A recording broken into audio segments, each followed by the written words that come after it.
et souhaiter la bienvenue à ceux qui nous suivent via les réseaux sociaux. Ce soir, je suis dans une très grande joie de pouvoir partager avec vous sur le sujet que nous allons voir aujourd'hui. Alors, vous savez, il y a peut-être plusieurs sujets sur lesquels nous avons parlé. Il y a un sujet même que nous sommes en train de voir. Mais le sujet que nous allons voir ce soir est comme un fardeau qui m'a été imposé dans le cœur. J'aimerais que nous puissions le suivre attentivement. Et je crois que cela sera une bénédiction, non seulement pour vous, mais aussi pour moi.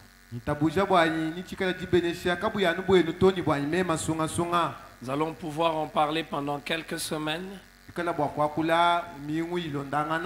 C'est vrai que c'est totalement différent de tout ce que nous voyons au premier et au deuxième culte.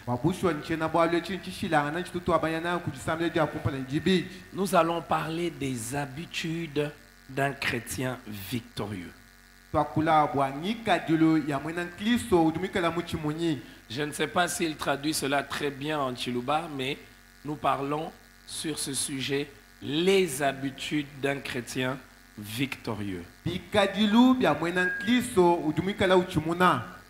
Chacun de nous a des habitudes.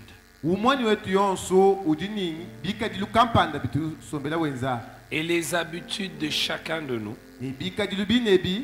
influencent notre vie. Tu ne peux pas vouloir avoir une vie particulière, mais en ayant des habitudes qui te disqualifient de cette vie. Lorsqu'on parle des habitudes d'une personne, on peut parler des coutumes d'une personne, des choses que cette personne fait habituellement, des choses que cette personne fait même sans réfléchir. Nous avons l'habitude de nous habiller. Nous avons l'habitude de peigner nos cheveux. Peut-être tu as l'habitude de te coiffer d'une certaine manière. Tu as l'habitude de te maquiller d'une certaine manière. Quand tu vois les habitudes de quelqu'un, si tu es un peu sage, tu peux t'imaginer comment sera son avenir. Celui qui a des habitudes bonnes, vous verrez qu'il aura un avenir glorieux et radieux. Mais celui qui n'a pas de bonnes habitudes, même s'il a un grand don, même s'il a un grand talent, vous verrez progressivement sa vie n'est pas progressée, sa vie sombrer et connaître la pente. Jésus avait des habitudes. La Bible nous le montre. Dans le livre de Marc, le chapitre 10, le verset 1er, il est dit ceci. Jésus étant parti de là se rendit dans le territoire de la Judée, au-delà du Jourdain. La foule s'assembla de nouveau près de lui. Et selon sa coutume, il s'est mis encore à les enseigner. Jésus n'enseignait pas de temps en temps. Yesu kavusomba ulongesha bikondo byonso. Jésus n'enseignait pas par hasard. Kavulongesha kumpuka to. Il n'enseignait pas simplement parce que les occasions se présentaient. Kavulongesha bwalumpunga waikamweka to. C'était une habitude de Jésus d'enseigner. Et chaque fois que la foule accourait vers lui,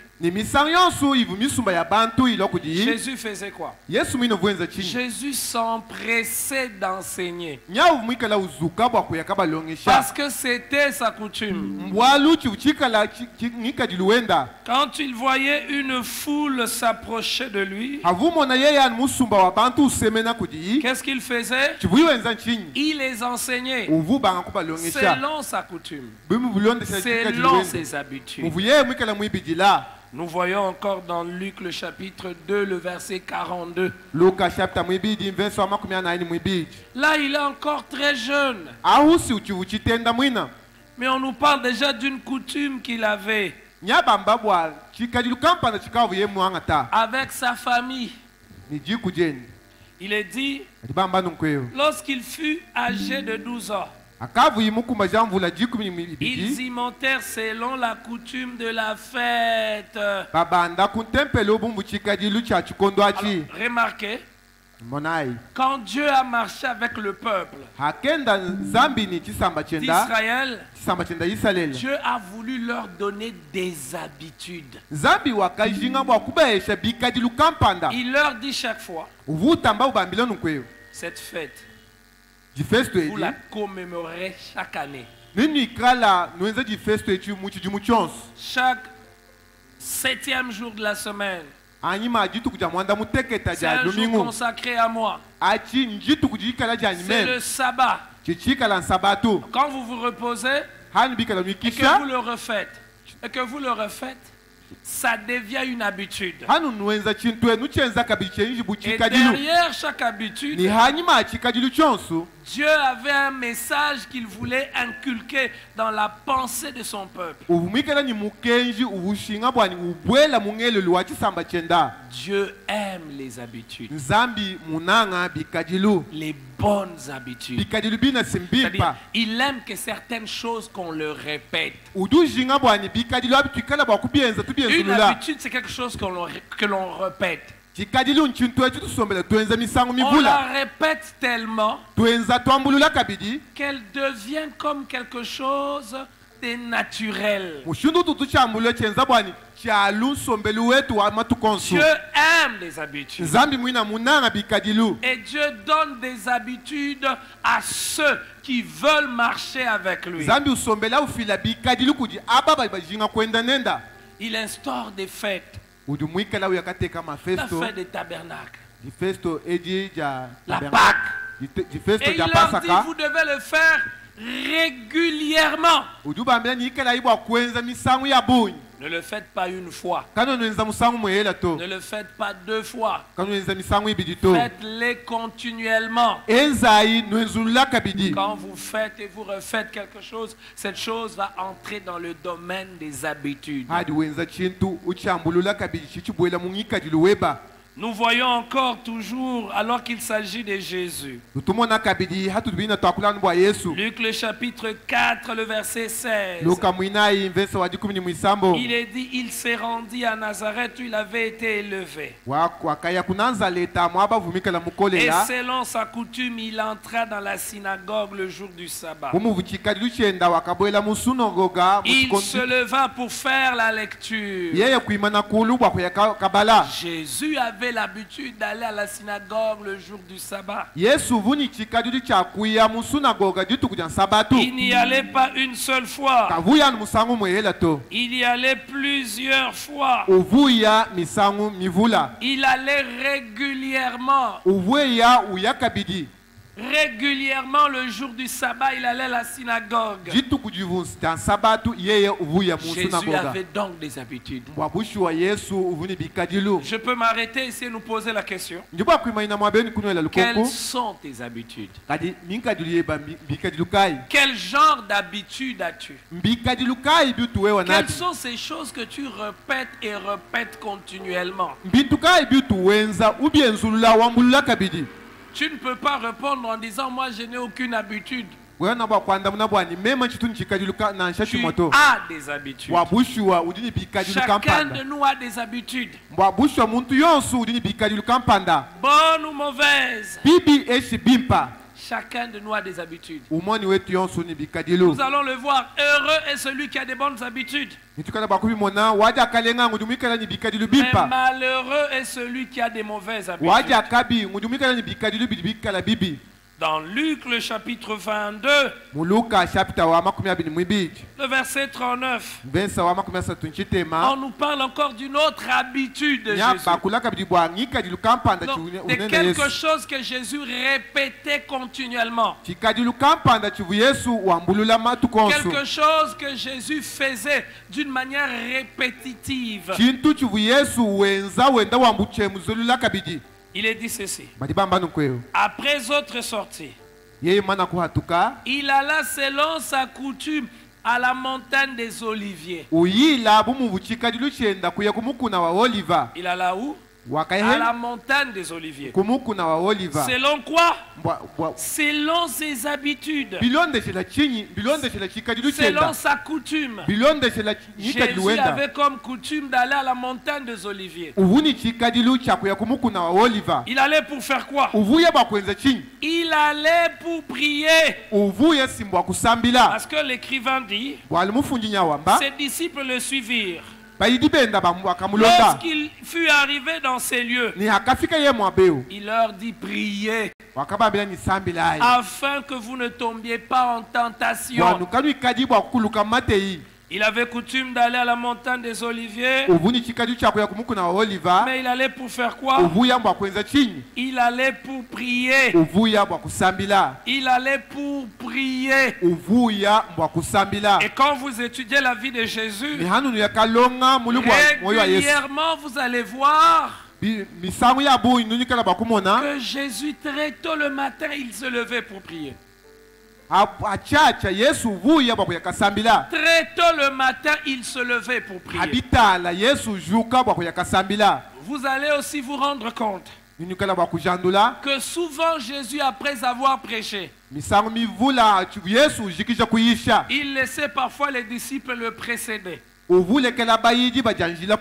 Et lui, il se retirait pour prier. Et en tant que prédicateur, vous savez, quand je pense à cette habitude de Jésus, je comprends ce que cela signifie. Je peux m'imaginer pourquoi il le faisait. Comme prédicateur, après avoir prêché, la grande tentation, c'est de vous reposer sur la qualité de la prédication que vous avez livrée. Vous voulez prendre plaisir aux appréciations. C'est pas seulement le prédicateur, le chantre, l'intercesseur, le prophète. Après avoir prophétisé sur quelqu'un, et surtout quand ça s'est accompli, on aimerait tourner autour du lieu où on a prophétisé ou autour des personnes qui ont reçu la prophétie pour après recevoir de louanges.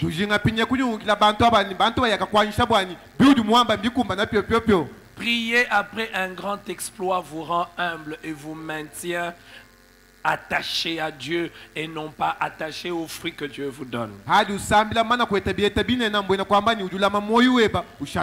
Oui, frère, prier après un grand exploit, après une grande victoire, vous maintient humble et vous maintient attaché au Seigneur, à sa parole et à sa volonté.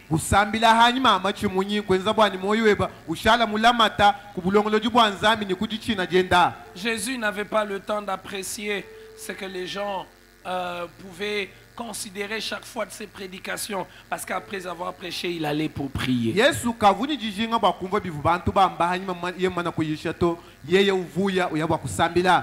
Selon le modèle de Jésus, les apôtres ont aussi développé des habitudes. Nous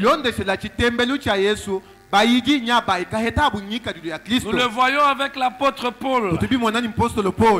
Dans Acte 17, le verset 2,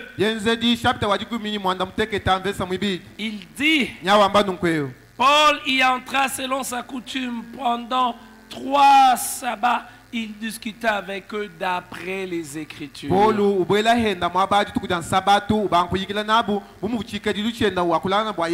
Et ici on parle de Paul qui avait un cœur pour la mission, pour la moisson, pour l'évangélisation. Il avait à cœur de voir des personnes venir auprès de son maître et de son Seigneur. Ce soir, pour la 2e fois, j'aimerais nous reposer la question. Quelles sont nos habitudes? J'aimerais nous rappeler les conséquences de nos habitudes sur nos vies.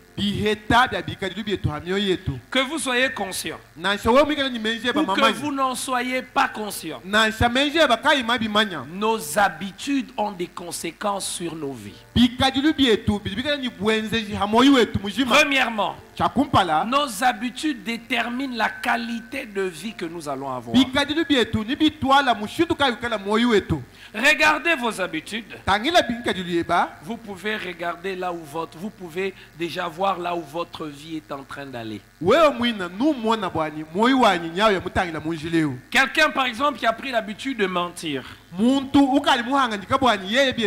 mentir tout le temps. Déjà à l'école primaire, il ment. Il est spécialiste dans le mensonge. Il prend plaisir au mensonge. Pensez-vous qu'il va aller loin dans la vie? Il n'ira pas loin dans la vie. Parce que cette habitude du mensonge finira par le bloquer un jour. Il va un jour arriver à un stade où il ne pourra pas aller loin parce qu'on va découvrir que c'est un menteur. Et il sera bloqué. Nos habitudes déterminent la qualité de vie que nous allons avoir. Celui qui a des habitudes de remettre tout le temps le travail qu'il doit faire aujourd'hui à demain. On appelle cela la procrastination. Il est tout le temps en train de dire je vais faire ça demain. Tu as un cours. Un grand cours à préparer parce que c'est un examen. Non, je vais préparer cet examen à partir de demain. Non, je ne suis pas pressé. Je vais préparer le lendemain. Vous connaissez des personnes comme ça. Il arrive des fois même que c'est nous-mêmes qui nous comportons de cette manière, qui remettons toujours à demain ce que l'on doit faire aujourd'hui. Et vous savez la conséquence c'est quoi? On arrive à ne rien faire. Celui qui pense que tout ce qu'il va faire, il va le faire demain, il ne fera rien. J'aimerais tellement que vous puissiez retenir cela. Celui qui pense que tout ce qu'il va faire, il va le faire demain, il ne fera rien. C'est aujourd'hui qu'il faut commencer. Tout ce que tu dois faire, tout ce à quoi tu tiens, si tu n'apprends pas à le commencer aujourd'hui, tu ne le feras jamais. Plusieurs personnes rêvent une vie meilleure, une vie chrétienne forte, un ministère puissant, une vie chrétienne caractérisée par les exploits. Plusieurs personnes rêvent une vie de prière. Plusieurs personnes rêvent une vie où Dieu les utilise, Dieu leur parle. Plusieurs personnes rêvent une vie où ils sont prospères avec Dieu. Mais ils n'y arrivent jamais. Savez-vous pourquoi? Ils négligent leurs habitudes. Ils pensent, et nous pensons que la vie est faite des souhaits. La vie n'est pas faite des souhaits. La vie, elle est faite de chaque acte que tu poses. Chaque acte que tu poses est comme une brique. Chaque acte que tu poses est comme une brique sur l'édifice de ta vie. Et quand tu répètes les actes, ça devient une habitude. Et ça va déterminer la qualité de ta vie. Deuxièmement, nos habitudes peuvent soit nous qualifier ou nous disqualifier dans la course de la vie. Nos habitudes peuvent soit nous qualifier ou nous disqualifier dans la course de la vie. Pourquoi le sage dans le proverbe dit instruis l'enfant dès son bas âge, instruis l'enfant dès son jeune âge. Pourquoi il le dit? Parce qu'à cet âge-là, si on sème la bonne connaissance dans le cœur d'un enfant, il va développer des bonnes habitudes. Et ces bonnes habitudes, il va les maintenir même quand il sera vieux. Vous le savez. Certaines choses qu'on n'a pas commencé à les faire tôt, quand on veut le faire alors qu'on est âgé, ça devient difficile. Regardez les enfants. Ils apprennent facilement des langues. Plus facilement que les adultes. Vous prenez une famille. Le papa a 40 ans, la maman a 35 ans. Et ils ont des enfants de 5 ans, 3 ans et 2 ans. Vous les amenez en Allemagne.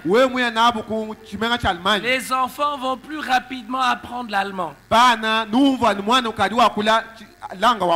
Et remarquez, comme la maman est avec les enfants, la maman va aussi facilement apprendre. Si les papas ne font pas des efforts extraordinaires, ça sera difficile. Et même si dans ces efforts, il arrivait à maîtriser, il ne parlera pas comme les enfants. Parce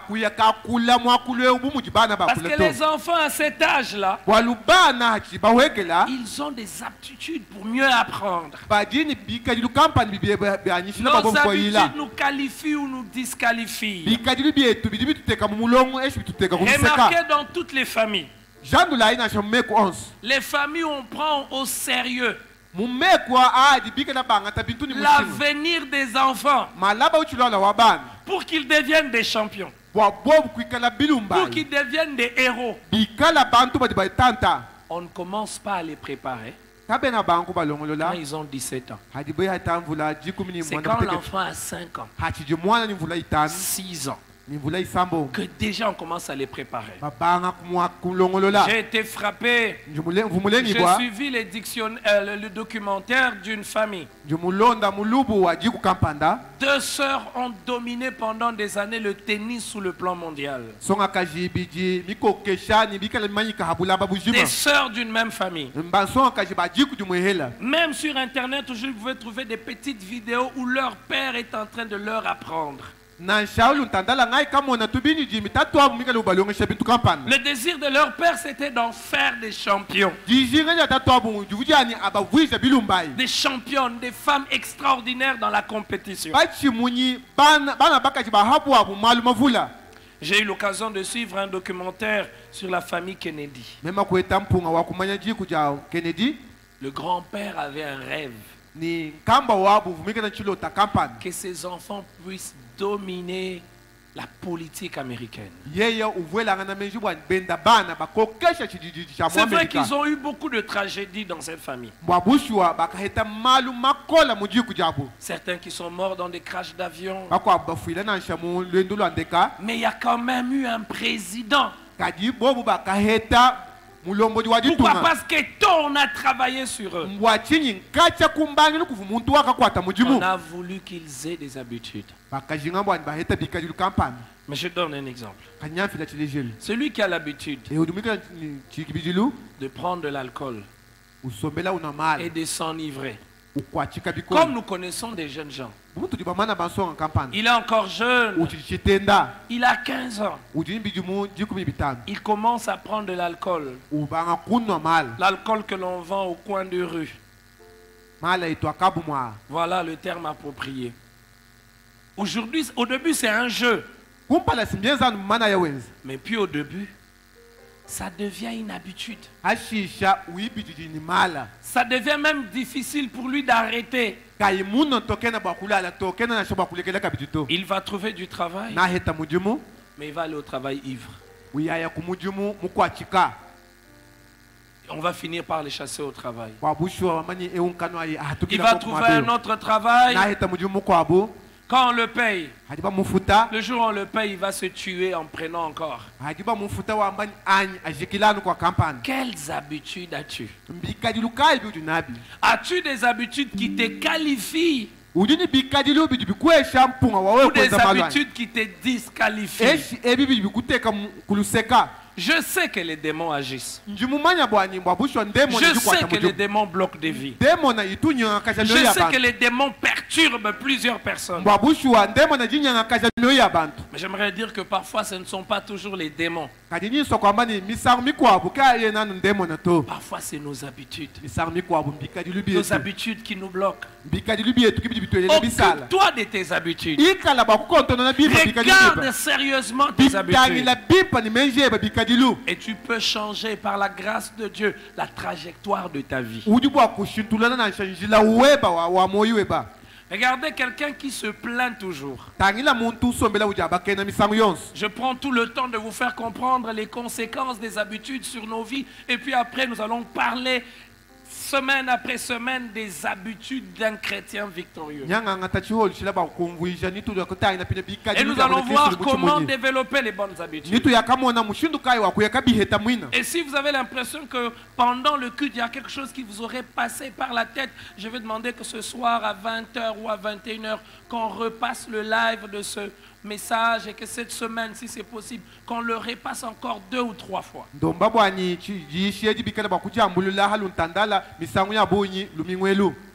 Regardez par exemple celui qui se plaint. On sait voir les plaintifs déjà même quand ils sont enfants. On m'a pas donné. On m'a pas donné. Pourquoi tu ne vas pas bien? On m'a pas donné. Ça ne va jamais. Ça ne va jamais mal parce que toi tu n'as pas fait quelque chose. Ça ne va jamais mal parce qu'on ne t'a pas soutenu, parce qu'on ne t'a pas aidé. Ça va mal toujours parce que quelqu'un n'a pas fait quelque chose pour toi.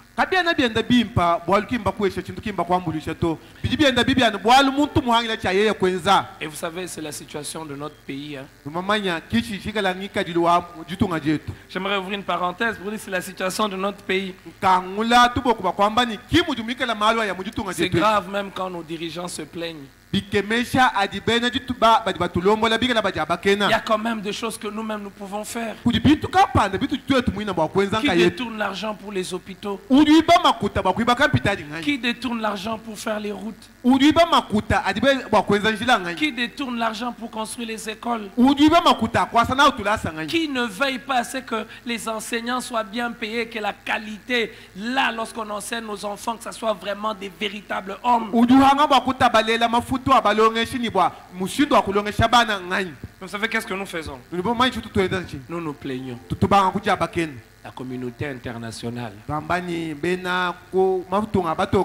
Mon père a fait de la politique toute sa vie. En tout cas, dès que je l'ai connu, dès que j'ai pris conscience que c'est mon père, je l'ai vu faire de la politique. Et il a fait avec beaucoup de passion. Il était dans un parti dont je ne vais pas citer le nom. Mais regardez, Eux, ils parlaient communauté internationale.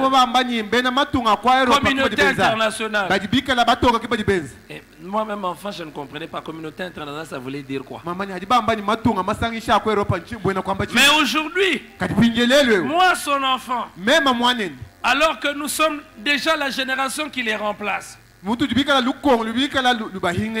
nous pleurons toujours comme eux. Qu'est-ce qui bloque le Congo? La communauté internationale. Ils n'aiment pas le Congo. Ils veulent diviser le Congo. La balkanisation du Congo. On est plaintif. Même celui qui vole se plaint. Même celui qui détourne l'argent des travailleurs se plaint. Même celui qui exige de commissions inappropriées, inadaptées se plaint. Et remarquez les amis plaintifs. Vous les voyez progresser? Vous les voyez évoluer? Nos habitudes peuvent soit nous qualifier ou nous disqualifier. Celui qui est plaintif trouvera toujours que les autres doivent faire quelque chose pour que lui marche, pour que lui progresse, pour que lui évolue.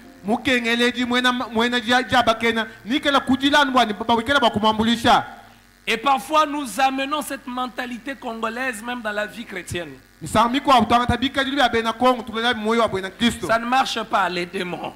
Ça ne marche pas, le démon. Tu te réveilles toujours en retard. C'est toujours les démons. Tu n'aimes pas ton travail. C'est toujours les démons. Tu ne mets pas la qualité dans ton travail. C'est toujours les démons. Les sœurs ne t'aiment pas. C'est toujours les démons. Tu ne sais pas parler à une sœur. Tu ne sais pas la convaincre. Une sœur m'a dit, pasteur, même toi-même, tu veux que je puisse l'aimer. Mais regarde comment il se présente. Tu ne trouves pas du travail. Les démons. Tu ne sais pas écrire un CV. Quand on te demande une lettre de motivation, tu ne sais même pas c'est quoi une lettre de motivation. Quand on te demande, passe à l'interview. Quels sont tes points forts? Point fort. Je m'appelle Kalombo. C'est ça tes points forts. Je m'appelle... J'ai cité le nom de mon père. Je m'appelle Mukepa. C'est ça le point fort. Est-ce que tu peux travailler sous stress? Mais sauf que moi je n'aime pas des problèmes. C'est toujours les démons. Tu vas à l'église, tu vas au travail en retard. Pourquoi tu es venu en retard? J'étais parti prier. C'est toujours les démons. On ne m'aime pas au travail. Vous êtes bénis ce soir? Oh, j'aimerais tellement que vous reveniez le dimanche prochain. Pendant que j'étais là et que je pensais au message, c'est comme une voix qui me bousculait là. Allez, parle de ce thème à la radio. Donc je crois qu'Olivier, on va préparer un spot. Déjà que ça soit prêt ce soir. C'est compliqué. Demain matin. Et on va faire passer toute la semaine, pendant tout le mois. On ne va pas parler du premier, deuxième culte. Ça, on laisse sur Internet. Mais à la radio, on va parler du troisième culte. Les habitudes d'un chrétien victorieux. Regarde ton voisin. S'il permet que tu le regardes, dis-lui les habitudes d'un chrétien victorieux. Et pose-lui la question, quelles sont tes habitudes? C'est les habitudes d'un victorieux ou ce sont les habitudes d'un vaincu? Je disais, nos habitudes peuvent nous qualifier, peuvent nous disqualifier. Quelle habitude ai-je? Quelles habitudes as-tu? Tu te plains tout le temps. Mais voyez aussi, il y a ceux qui ont des habitudes. Il y a ceux qui ont l'habitude de toujours combattre les autres. Ils ne s'occupent jamais de leur véritable problème. Ils cherchent toujours avec qui se battre. Vous connaissez des gens comme ça? Peut-être que c'est vous-même. Quand il n'a personne avec qui se battre, il est malade. Comment c'est calme comme ça? Comment il n'y a personne qui me provoque un peu? Il faut se battre sur Internet, peut-être dans la famille. C'est pour cela, attention. Ne vous battez pas avec tout le monde. Il y a des batailles inutiles. Quand vous allez vous battre avec eux, vous allez gagner quoi? Rien. Je refuse de me battre pour rien. Quatrième conséquence ou quatrième impact des habitudes sur notre vie. Nos habitudes peuvent soit nous rapprocher de Dieu ou nous éloigner de Dieu. Et j'aimerais dire que les habitudes ont un effet pas toujours remarquable à l'immédiat. Il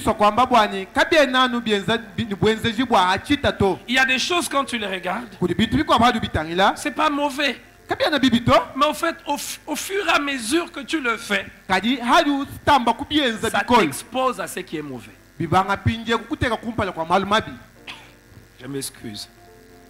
Je disais, il y a des choses quand tu les examines pour la première fois, c'est pas mauvais en soi. Il n'y a rien de mal. Mais en le faisant régulièrement et continuellement, ça va t'exposer à quoi? À ce qui est mal. J'aimerais vous citer ces choses. Qui sont des habitudes qui peuvent nous éloigner progressivement de Dieu. 1. Regardez tout le jour et pendant longtemps la télévision. Est-ce que regarder la télévision est une mauvaise chose? Non. Mais quand tu t'habitues à regarder la télévision à tout moment, qu'est-ce qui va se passer? Au début, tu es excité. Et puis après, tu vas t'ennuyer. Même le programme que tu aimes là, au bout de 6 mois, il t'ennuie. Alors tu vas chercher d'autres programmes. Et tu vas chercher des choses plus pimentées. Des choses qui t'excitent. Et c'est comme ça que vous allez voir un chrétien sérieux, engagé dans son église, aimant Dieu. Mais petit à petit, à cause de la télévision, il commence à supporter voir des choses qu'il ne devrait pas voir. Et ça influence sa manière de penser. Regardez par exemple, pour faire accepter l'homosexualité, on met l'homosexualité dans les séries. Maintenant, on met l'homosexualité même dans les dessins animés. Quand tu suis pour la première fois, c'est pas bon. Mais quand tu le suis régulièrement, tu t'habitues à voir ça. Et finalement, en toi, il y a quelque chose qui va se régler pour trouver que c'est normal. Et tu vas atteindre un niveau, tu vas dire, moi je peux pas être homosexuel, mais quelqu'un peut être homosexuel, ça me dérange pas. Regarder la télévision, c'est pas mauvais, mais quand tu regardes excessivement la télévision, ça va t'éloigner de Dieu. Une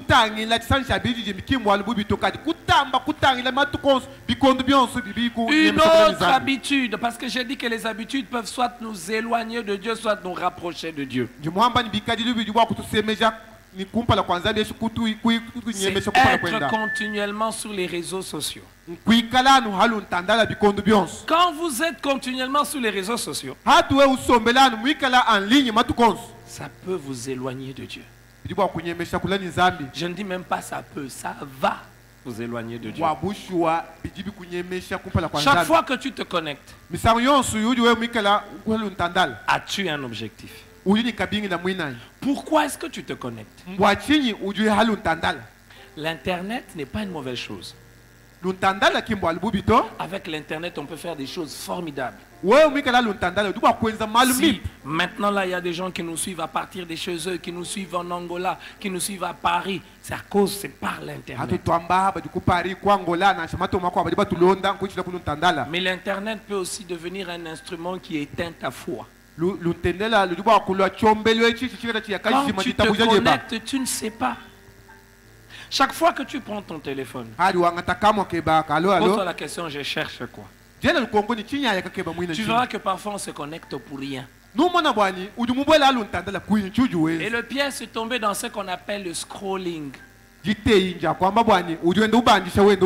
Voilà, le scrolling c'est ça. Tu entres sur Facebook et tout ce que tu fais, tu scrolles.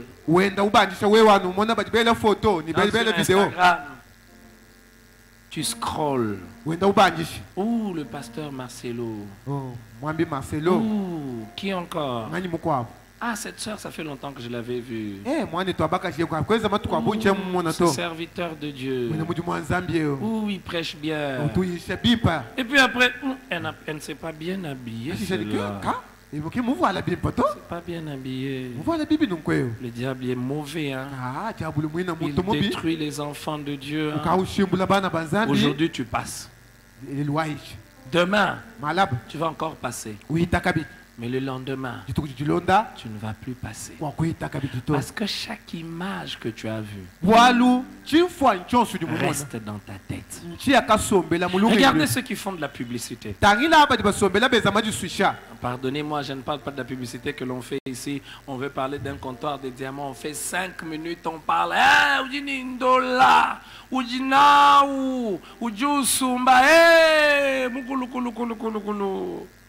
Non, ça c'est pas de la publicité. Les professionnels, ils font quelques secondes. Et je suivais un documentaire où on dit, on a même réglementé parce qu'il y en avait qui faisaient tellement court que c'était très dangereux. Plus c'est court, plus c'est dangereux. Est-ce que vous le savez? Plus c'est court, c'est dangereux parce que quand c'est court, ça fait comme un flash. Avez-vous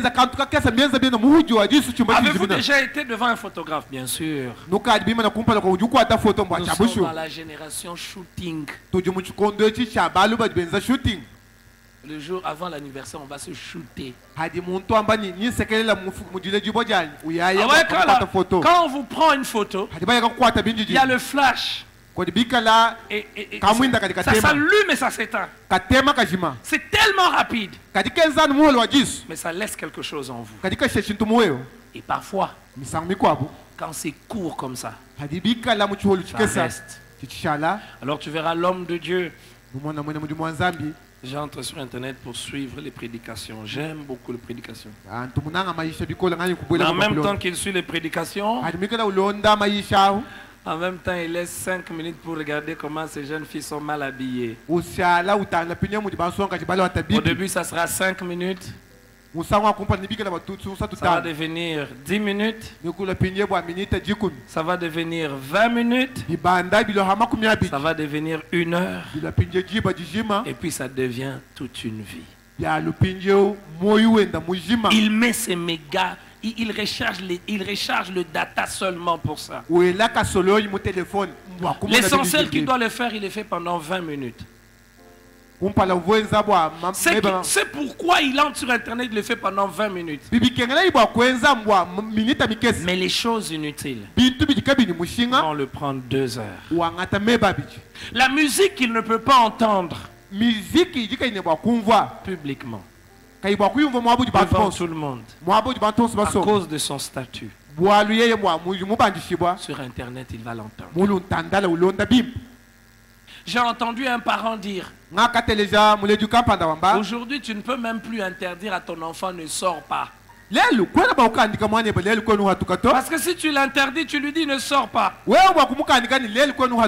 Tu l'enfermes dans sa chambre. Il va passer 3 heures sur son téléphone, c'est plus qu'être sorti. La meilleure chose, c'est arracher le téléphone.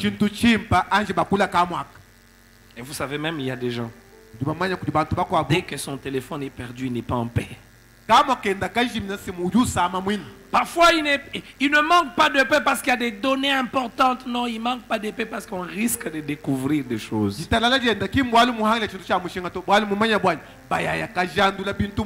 comme ça que vous remarquez que parfois certaines vidéos inappropriées, ça sort comment? Le téléphone est en panne. Tu pensais que tu avais effacé, mais quand ça va chez les réparateurs, quand ils restaurent tout, tout se restaure.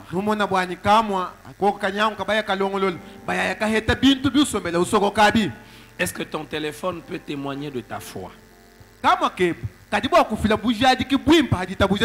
Est-ce que l'historique de tes consultations peuvent témoigner de ta fidélité à Dieu? Nos habitudes peuvent soit nous rapprocher de Dieu ou nous éloigner de Dieu. La Bible nous montre. Je parle des bonnes habitudes. Et puis, si le temps nous permet, on va voir une des habitudes. Ou soit on reste dans les généralités. On va commencer les bonnes habitudes dimanche prochain. Hein? La Bible nous montre que Jean et les disciples et Pierre, ils avaient l'habitude d'aller régulièrement au temple. Ils avaient cette habitude.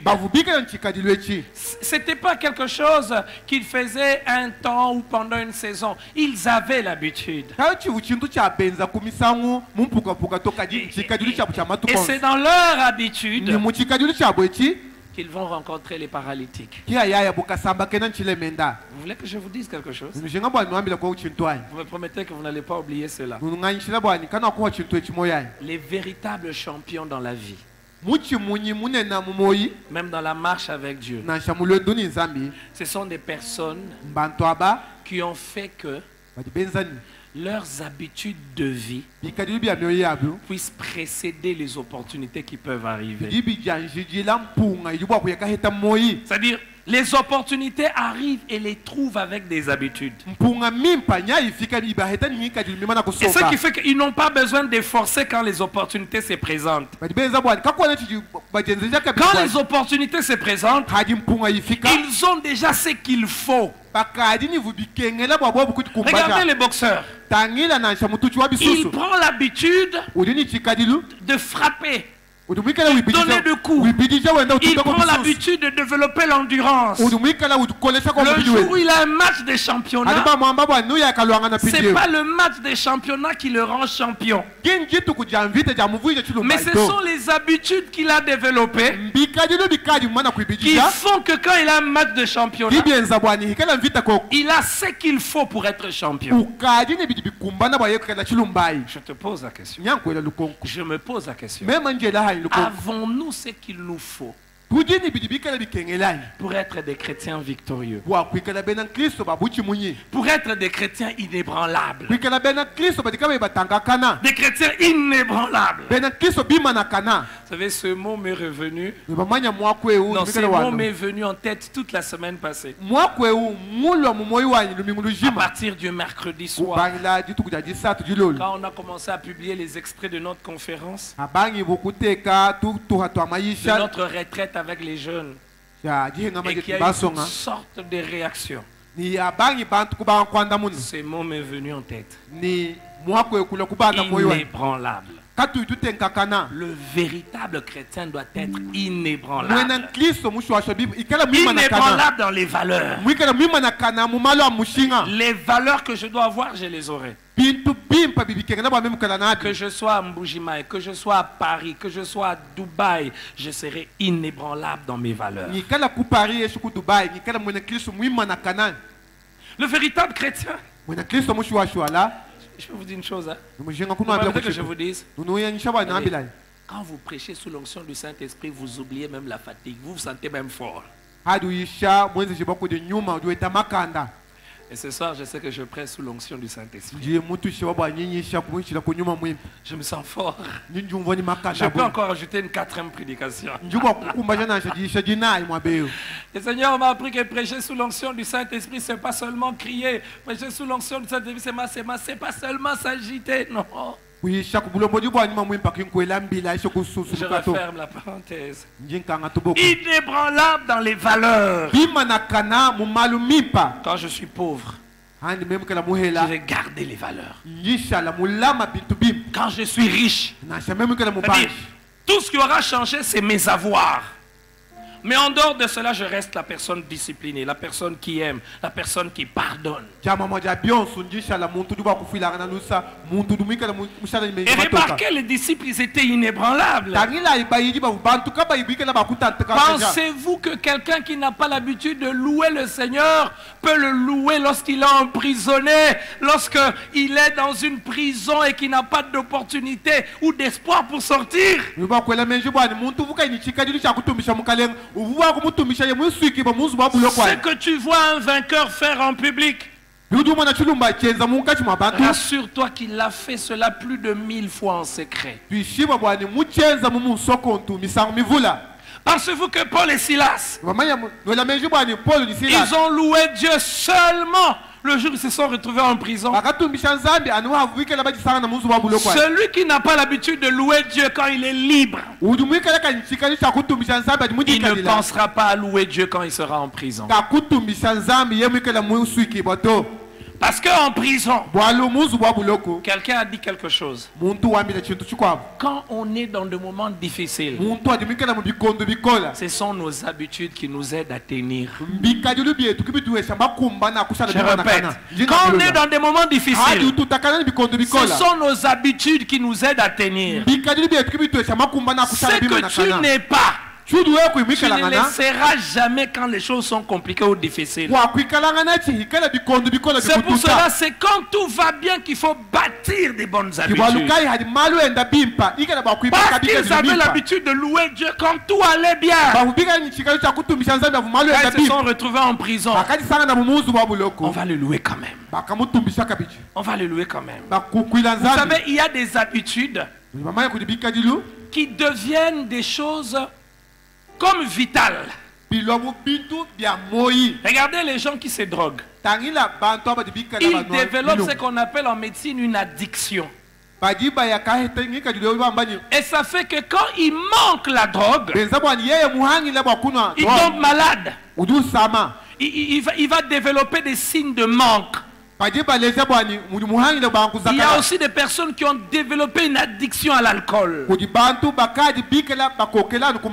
Quand il n'a pas de l'alcool, qu'est-ce qui va se passer? Il peut même commencer à trembler. Il va commencer à être agité. Tu sais que cela peut être aussi le cas avec des habitudes positives. Quand tu as développé l'habitude de prier, quand tout va bien, le jour où une tempête souffle, tu n'auras pas envie de prier. Mais parce que c'est devenu une habitude, tu ne peux pas faire passer une journée sans prier, même quand tu n'as pas envie de prier. Parce qu'il y a des circonstances qui ont des capacités de vous ébranler. La perte d'un être cher. Il y a des personnes, quand ils ont perdu un être cher, toute leur vie a basculé. Peut-être la perte du travail, peut-être une déception. Mais quand vous avez développé des bonnes habitudes, quand ces choses viennent pour vous ébranler, tu peux dire je ne prie pas. Dieu m'a déçu. 6 heures, 8 heures, 9 heures, 10 heures. Et puis à 11 heures, tu te sentiras mal à l'aise. Que je prie quand même. Et même quand dans ta prière, tu n'auras plus rien, tu n'auras rien à dire. Tu vas quand même dire Seigneur, j'ai mal.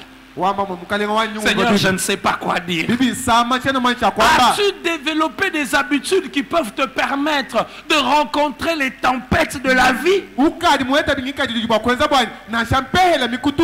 As-tu développé des habitudes qui te permettent de faire face aux défis de la vie chrétienne? Serviteur de Dieu, as-tu développé des habitudes qui te permettent de résister aux aléas du ministère? Oui, dans le ministère, même quand on est dans la gloire, il y a des moments de découragement. Élie qui a fait descendre le feu, qui a zigouillé le prophète des Baals. Après ça, il a désiré la mort. Il y a parfois des ministères, vous voyez, le ministère en train de progresser, mais le ministre de Dieu, il est en train de connaître l'épuisement spirituel. Découragé, il n'a plus le goût de quelque chose. Et parfois, c'est ce qui fait que beaucoup des hommes de Dieu grands et puissants tombent dans l'impudicité. Tombent parce qu'à ce moment-là, on perd l'équilibre. Quelles habitudes as-tu? J'ai eu à lire un extrait de l'autobiographie de Billy Graham. Et j'avais écrit quelque part dans mes notes les habitudes qu'il avait. Et ces habitudes, il les a eues très tôt. Il a eu à rencontrer les hommes politiques. Il a influencé, il a conseillé plusieurs présidents américains. C'est vrai qu'il y a eu quelques critiques sur son ministère, mais il est resté intègre. Même après sa mort, il est resté intègre. Mais je ne vais pas citer le nom de celui dont je vais parler maintenant. Il est celui qui était considéré comme l'un des grands apologètes de notre temps. Un grand apologète. Jusqu'à la fin de son ministère, il n'y avait aucun scandale. Mais quand il meurt, sa secrétaire va dire qu'il lui faisait des avances. Plusieurs femmes qui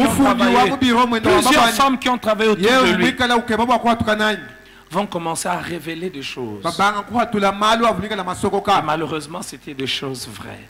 À telle enseigne que même le ministère qu'il a laissé, on a dû changer le nom. Parce que si on gardait son nom, à son nom était attaché une mauvaise image. Et Billy Graham dit dans ses habitudes, n'aie jamais voyagé avec une femme qui n'est pas sa propre femme. Et je connais le pasteur Vernon qui disait souvent aux prédicateurs, aux jeunes prédicateurs, quand vous avez une voiture, ne prenez jamais une sœur quand vous êtes seul.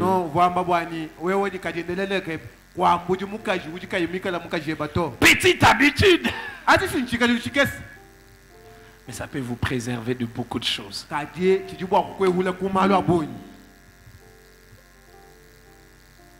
Quelles sont tes habitudes? Ça te rapproche de Dieu? Ou ça t'éloigne de Dieu? As-tu des bonnes habitudes?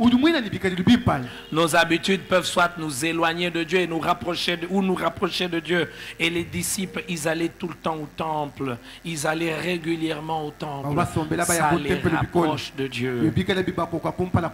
Celui qui a par exemple l'habitude de prier, nous allons citer ses habitudes. Nous allons citer chaque jour chaque habitude, comment la développer et qu'est-ce qui combat cette habitude. Comme il nous reste 15 minutes pour finir, je vais vous citer quelques habitudes. Mais nous allons les voir dimanche prochain. Et Olivier, tu vas me préparer la pub. Et tu vas faire que ce soir le live passe. Et que l'on fasse passer ce live 2 ou 3 fois la semaine. Première habitude d'un chrétien victorieux que nous allons voir. Lire sa Bible chaque jour. Maintenant, je te pose la question. Est-ce que pour de vrai, tu lis ta Bible chaque jour? Réponds. Si on fait passer le son, on fait un sondage. Répondez. Est-ce que vous lisez votre Bible chaque jour? Je vous assure que si tous on est honnêtes, nous serons sérieusement surpris que même dans les rangs de la chorale, dans les rangs des prédicateurs, dans les rangs des pasteurs, il y en a qui font même une semaine sans lire la Bible.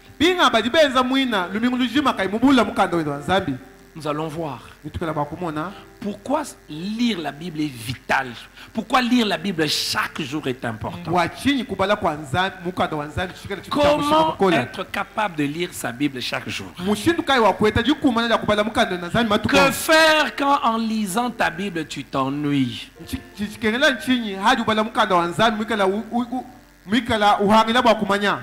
Parce qu'il arrive des fois que tu veux lire ta Bible et ça t'ennuie. Et nous allons voir aussi certaines choses qui peuvent combattre la lecture de la Bible. Je vais vous dire une chose. Vous savez, celui qui veut apprendre à lire, qui veut cultiver le goût de la lecture, doit apprendre à ne pas beaucoup regarder la télé, à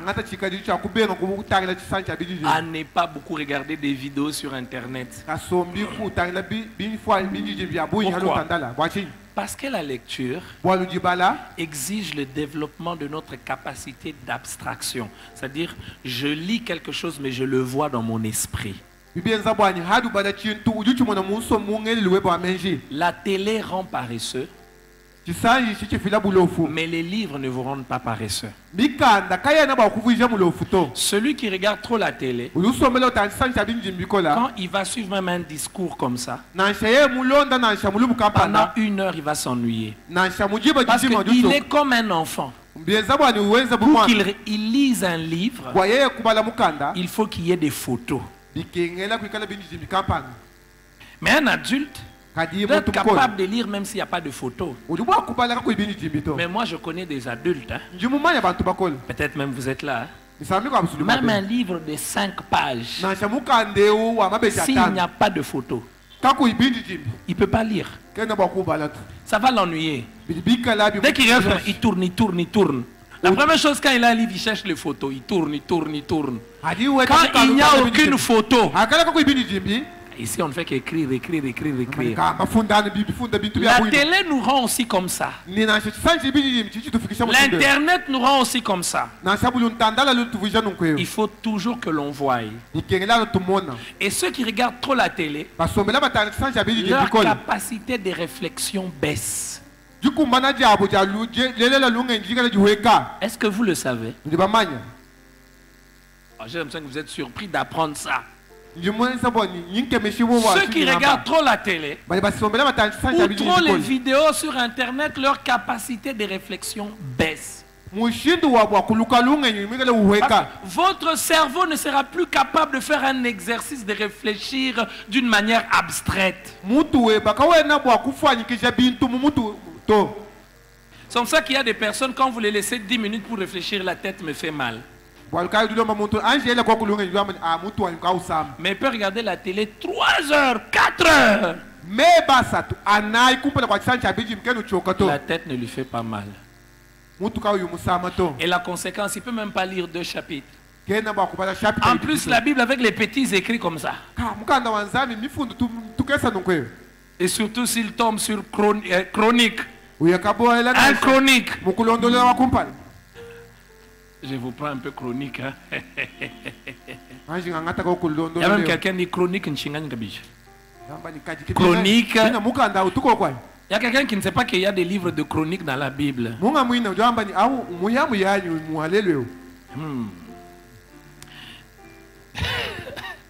C'était Shebuel, fils de Gershom, fils de Moïse, qui était trésorier, intendant, parmi ses frères issus d'Éliezer, dont le fils fut Récabia, dont le fils fut Esaïe, dont le fils fut Joram, dont le fils fut Zikri, dont le fils fut Shelomite. C'était Shelomite et ses frères qui gardaient les trésors des choses saintes.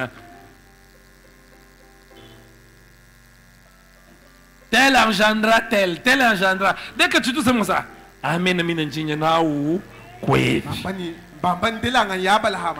voici les chefs des tribus d'Israël, les chefs des tribus des Rubénites, Eliezer, fils de Zikri, des Siméonites, Shefletia, fils de Maca, des Lévites, Achabia, fils de Kemuel, de la famille d'Aaron, Tsadok, de Juda, Élu, des frères de David, d'Issachar, Omri, fils de Mikaël, des Zabulon, Jishemeja, fils d'Abdias, de Nephtali, Jérimoth, fils ni mfiti njinaye, ni combat njinaye. Non, non, non, ne me parlez pas. Et les gens ne veulent pas, ils vont mettre de côté les livres des chroniques. Mais pourtant, frère, quand tu étudies les livres des chroniques, ça te permet de comprendre l'histoire d'Israël. Et quand tu comprends l'histoire d'Israël, tu comprends comment Dieu marche et Dieu opère avec les hommes. Prenez seulement le temps d'étudier la royauté en Israël. Non, moi j'ai besoin de choses pratiques.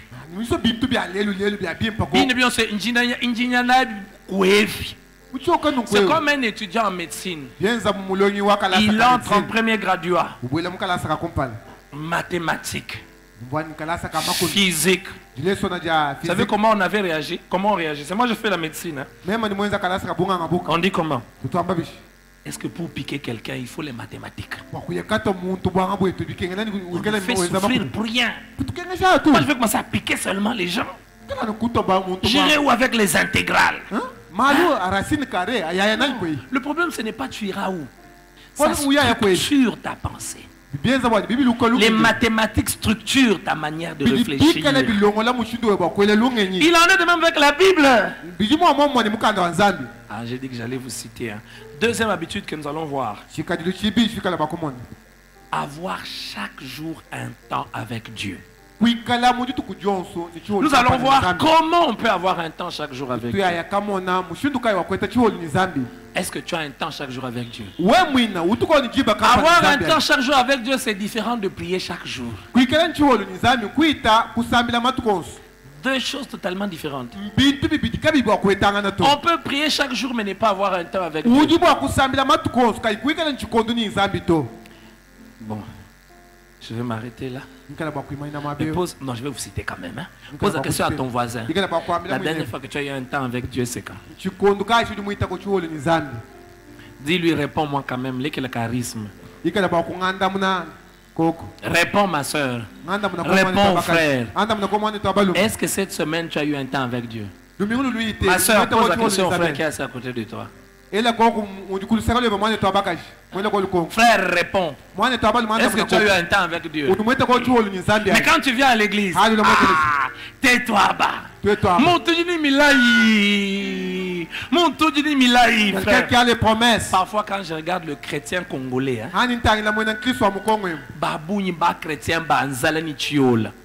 c'est pour cela quand ils partent en Europe, ils abandonnent Dieu.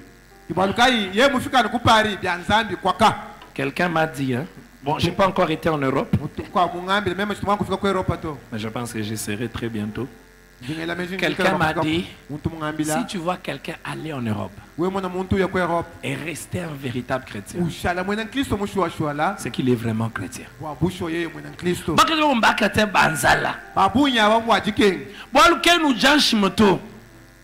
C'est pour cela même toutes nos chansons.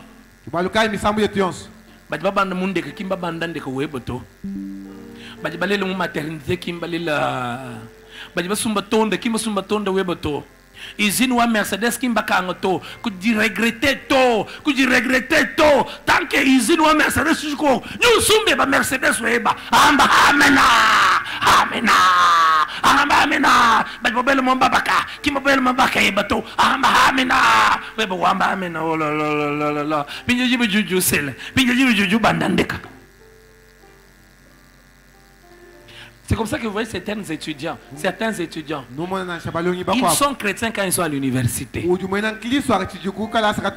Il est pauvre, il n'a pas l'argent. Il doit se battre pour les syllabus. Vous pensez que tous les étudiants qui disent qu'ils sont chrétiens, ils sont vraiment chrétiens? Moi j'ai vu des gens, quand on était étudiants, ils étaient au campus pour Christ. Mais comme à un moment c'était à la mode, il laisse pousser les cheveux, il laisse pousser la barbe. Berger. Mais dès qu'il finit les études et qu'il a un travail, la pauvreté est finie. Les choses pour lesquelles il priait, il n'a plus besoin de prier pour ça. Pour monter un avion, il ne prie plus. Pour acheter les laits, il ne prie plus. Pour avoir un téléphone, il ne prie plus. Alors, c'était la seule raison pour laquelle il avait besoin de Dieu. Vous pensez qu'il va rester? Alors, il a un salaire, par exemple, de 5 000. 5 000 $. Comme quelqu'un disait, moi, si on me paye seulement 5 000 $ chaque mois, je vais prendre l'argent. 5 000 $,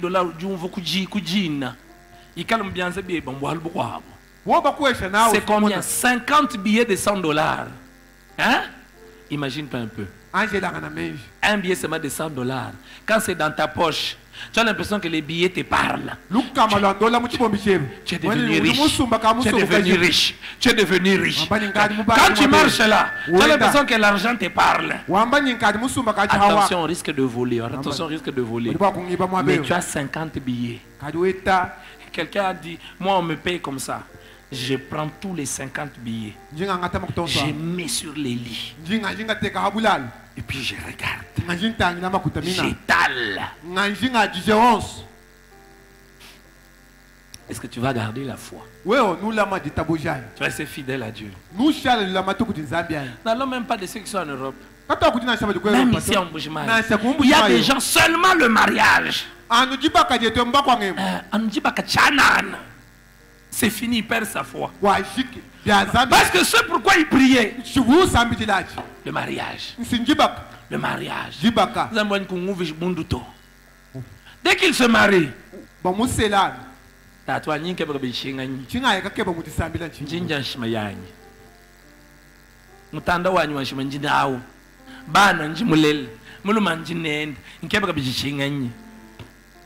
que Dieu bénisse sa parole.